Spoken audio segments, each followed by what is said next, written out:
Hi there, and welcome back to For Your Heart and Home. If you're new here, my name is Dee Dee. Welcome, welcome, welcome. Fall is such a magical time of year, and one of our favorite ways to celebrate as a family is by canning together. I have been canning for over 13 years, long before my children were born, and this is something that I'm really excited to pass on as a tradition to them. Canning is a way to preserve fresh fruits and vegetables so you can enjoy the flavors of the season all year long.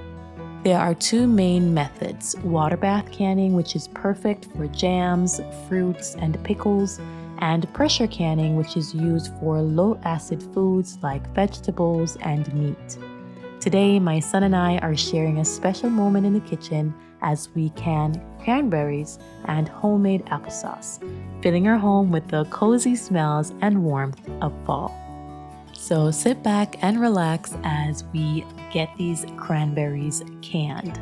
If you would like a safe recipe for canning cranberries, I will link one in the description box below. I am canning cranberries the way I canned cranberries last year. It worked really well for us, but I know that canning as a whole is a hot topic, and there are rebel canners and then there are canners who stick strictly to the book. I always say go with what makes you feel most comfortable. One thing I don't compromise on when I'm canning is to keep our environment as sterile as possible. So I wash our jars in hot soapy water and I make sure they're super clean. I will warm them in my water bath canner. Then I will fill them with hot liquids or hot foods. Then I will make sure that my lids and my bands are also washed in warm water and sterilized in hot water before placing them on top of the jars to seal them. After that, I will make sure that the jars are placed in my water bath canner for the specified length of time. So I've always been canning, like I said, prior to having children. I've always only canned jams and applesauce and stuff like that. So over the last several years, I've been experimenting with canning new things. And I wanted to share this experience with my son on this day. So I was just in the background walking him through each and every step, explaining why we're doing what we're doing.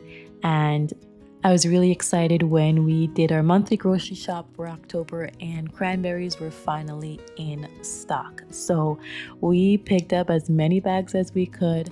And so today we are tackling these cranberries. So we started by washing the cranberries. We then made sure that our jars were clean and sterilized, and then we're going to put about 1 3/4 cups cranberries in each of the quart-sized jars, and then I'm going to fill that with hot water. I use one of these quart-sized jars to make 1 gallon of cranberry juice. So I will can this, I will seal it in my water bath canner, and then I will have it sit on our shelves until at least Thanksgiving, if not later. So I'll give it several weeks, at least 4 weeks. If we can wait that long, definitely the longer you let it sit, the better it will taste. And once I'm ready to use it, I will open the can, I will blend the contents, strain it, and then I will sweeten it with, I've used blue agave, I've used brown sugar, I've used granulated sugar, you could use honey, I guess you could also use maple syrup, any sweetener of your choice, and it's a delicious drink.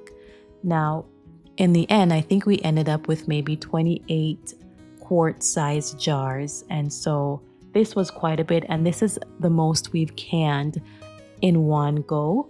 But I'm really glad that we got this going, and definitely every time I go to the grocery store for the next several months, anytime I see cranberries, I try to pick them up because we just enjoy drinking this so much. And when we ran out earlier this year, we were like, bummer. So I'm definitely going to make sure that I preserve as much as I can during this season while they are still available. So my son is 13 at this point, and he is, like most 13-year-olds, interested in lots of different things. What I'm trying to do as mom is to impart all the things to my children that I may not have known when I was growing up, and things that I feel like I learned along the way. As part of our daily life, my kids each have a chance to be in the kitchen with me, and it's purely motivated by them. So I have 3 children. I have a 13-year-old, I have a 10-year-old, and I have a 7-year-old, and they take turns being what we call meal helper in our house. And so I'm in the kitchen every day doing something, making something, and I want them to be confident in the kitchen, using a variety of tools confidently, and they have come a really long way. My 7-year-old can go in the kitchen. She knows how to make herself a simple meal, scramble some eggs, make a sandwich, make toast. My 10-year-old is the same way. They all help me. My 13-year-old, each person gets a chance every day to be my meal helper. And so when we're in the kitchen, we can talk about different things that they're thinking about. We can work on their skills, knife skills.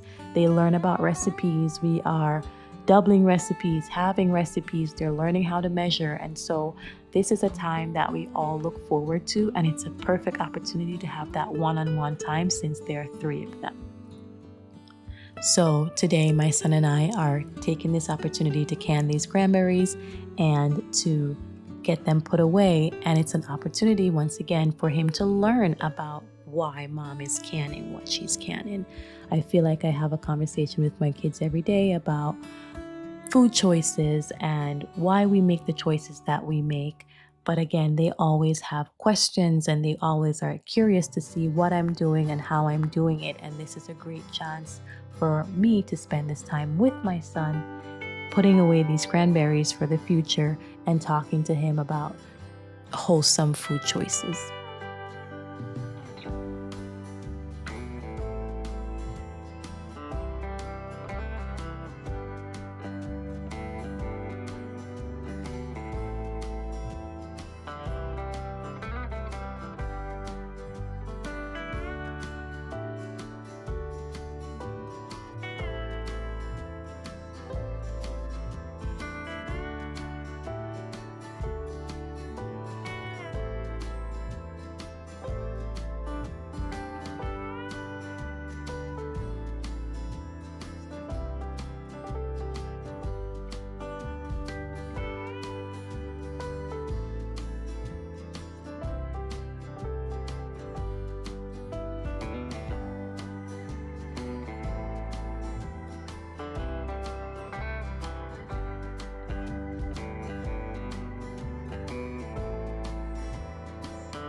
The reason why we're cleaning off the tops is because we want to have the flats have a very good seal on it. And if you do something like really sugary or syrupy, it might leave a residue on the top. So we clean them off to make sure there's nothing there and you get a good seal. So you can start on that side and just like this? Yeah, just right the wings, just like that. And then we're gonna seal them.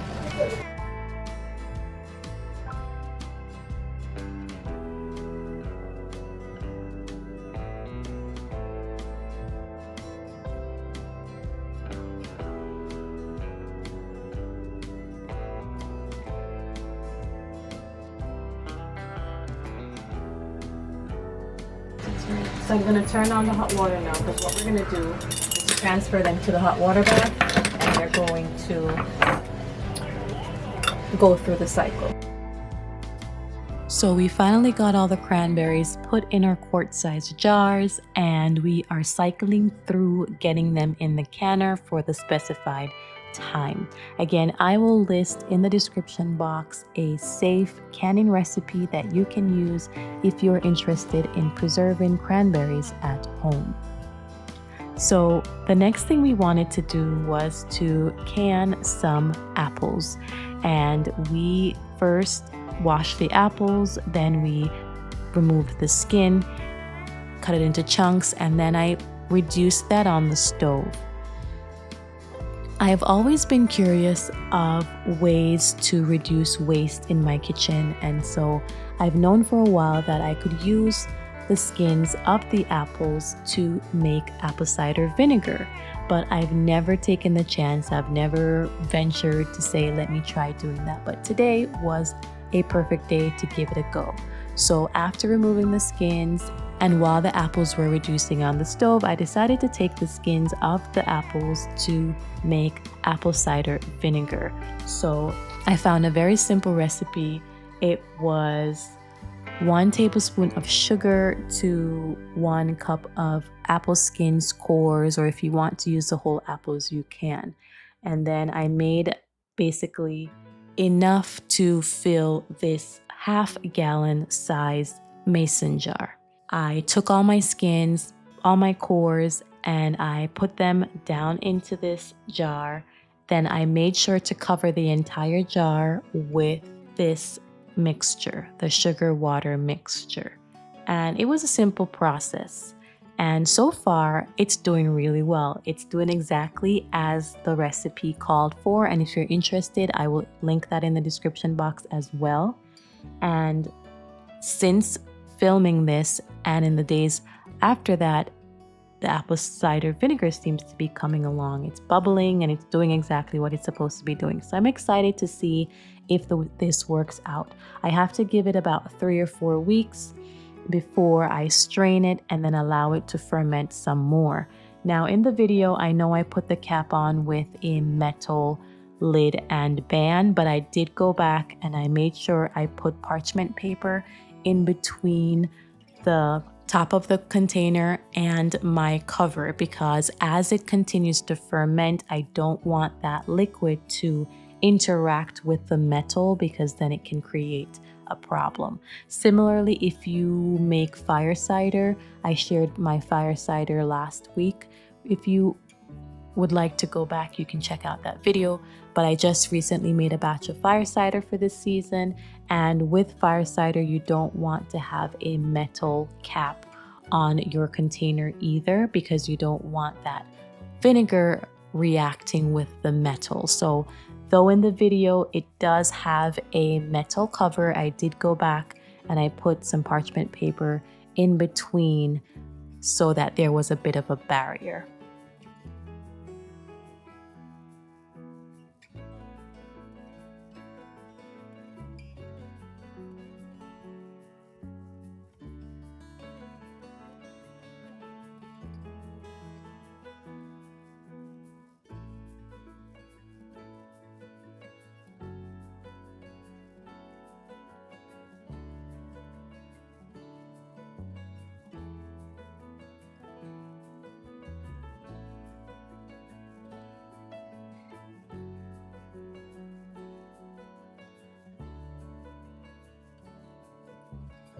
So by the time I got the apple cider vinegar going, it was time to take care of the apples.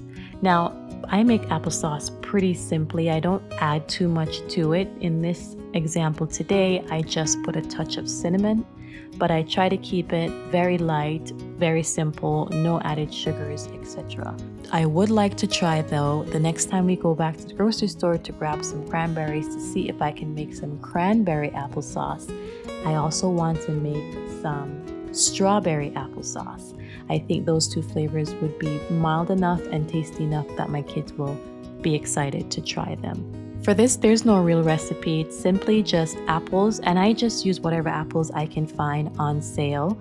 It's apple season now, and so there are lots of varieties available in the grocery store, and so I tend to go with whatever I can get, which is going to give me a bang for my buck. So I'm not tied to any one apple variety. I buy whatever I can find, and then I remove the skins, I reduce it on the stove with a little bit of water, and then I put it in my trusty blender. Guys, if you've been following me for a while, you know this blender has been with us for years. Long before my children were born, this blender was probably 16 years old. This was one of the first appliances my husband and I bought when we first got married. So this is probably 16 years old or something at this point, but this blender has been with us through thick and thin, and it has made so much for us. I love this thing. Anyway, I just put my apples in the blender. I blend it down with a touch of cinnamon, and then I was only able to get about 2 pint-sized jars today, which was fine. My children had already eaten many of the apples that we had bought, so I just put that in my water bath canner after I finished with the cranberries.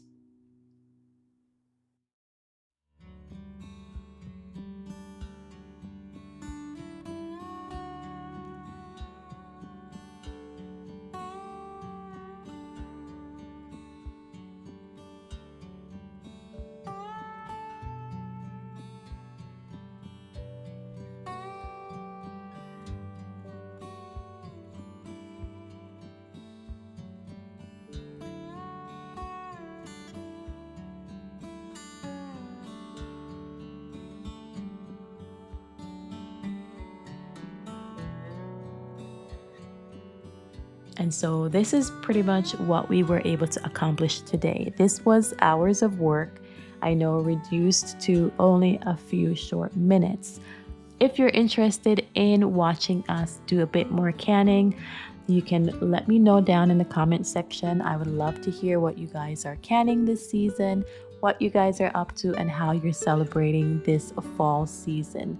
Thank you for spending this cozy fall day with us in the kitchen. Canning is about more than just preserving food. It's about creating memories, sharing moments, and savoring the season together.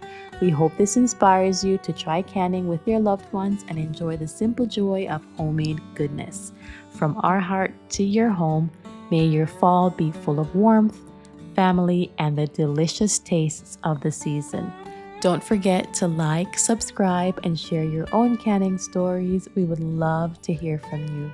I'll see you in the next one.